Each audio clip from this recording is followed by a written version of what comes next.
Duty నుంచి ఇంటికి వెళ్తా అంటే ఇదిగో ఇట్లా కనిపించింది. ఇవి ఇట్లా ఎందుకు పెడతారో మీకు తెలుసా? మన పెద్దలు ఏం చెప్తారు, ఫర్ సపోజ్ ఇంట్లో ఒక వ్యక్తికి బాగాలేదు, ఫీవర్ లాంటివి వచ్చినప్పుడు హాస్పిటల్స్ కి తిప్పుతాం. ఏదో కారణం వల్ల హెల్త్ ఇష్యూ తొందరగా సెట్ అవ్వదు. తకినం పట్టడం అంటారు తెలుసా మీకు? స్థానికంగా ఉండే ఒక పెద్ద మనిషి నీ మీద ఎవరో కూర్చున్నారు, ఎవరికైనా చూపెట్టాలంటారు. ఇక మనోళ్ళు గాబార పడిపోయి దగ్గరలో ఉండే పలానా ఆయన చూస్తాడు కదా, చలో పోదాం పని తీసుకొని పోతారు. ఆ పెద్ద ఆయన ఒక ముగ్గు పోసి ఒక నల్ల కోడి పెట్టి ఇవన్నీ పెట్టి ఇగో పలానా ఆయన నీ మీద కూర్చున్నాడు అని చెప్తాడు. ఇప్పుడు నేను ఎల్లగొడతా అని చెప్తాడు. చెప్పి వీపు మీద గట్టిగా 2 దెబ్బలు కొడతాడు. ఆ వ్యక్తి భయానికి స్పృహ తప్పి పడిపోతాడు. అప్పుడు మనం ఏమనుకుంటాం, మన మీద ఉన్నది వెళ్ళిపోయిందని అనుకుంటాం. కానీ నిజానికి మన భయాన్ని, మన అమాయకత్వాన్ని వాడు సొమ్ము చేసుకుంటాడు. ఇలాంటివి నమ్మి మంత్రాలు చేస్తున్నాడని భార్యాభర్తలను ఇద్దరిని కాల్చిన సందర్భం కూడా ఉన్నది.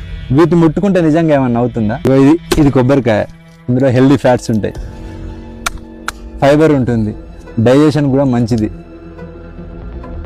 హెయిర్ కూడా చాలా మంచిది. ఇది నిమ్మకాయ, ఇందులో విటమిన్ సి ఉంటుంది. అసలే ఎండలు ఎక్కువ కొడుతున్నాయి, కనబడితే నిమ్మరసం చేసుకుని తాగండి. ఇందులో యాంటీ ఆక్సిడెంట్స్ ఉంటాయి, మెటబాలిజం పెంచుతుంది, ఫ్యాట్ తగ్గడానికి కూడా ఉపయోగపడుతుంది. ఇలాంటి పదార్థాలను రోడ్డు మీద పడేయడం మన అజ్ఞానం మాత్రం. భయం, అజ్ఞానం మనల్ని బానిసలుగా మార్చేస్తుంది. దురదృష్టం ఏంటంటే మన నిర్ణయాలు మనం తీసుకుంటలేము, మన భయాలు తీసుకుంటున్నాయి. మూఢనమ్మకం మనిషిని బలహీనుడిగా చేస్తుంది, విజ్ఞానం మనిషిని శక్తివంతునిగా చేస్తుంది. ఆలోచించండి, నిజాన్ని మాత్రమే నమ్మండి, మూఢనమ్మకాలను కాదు. Thank you.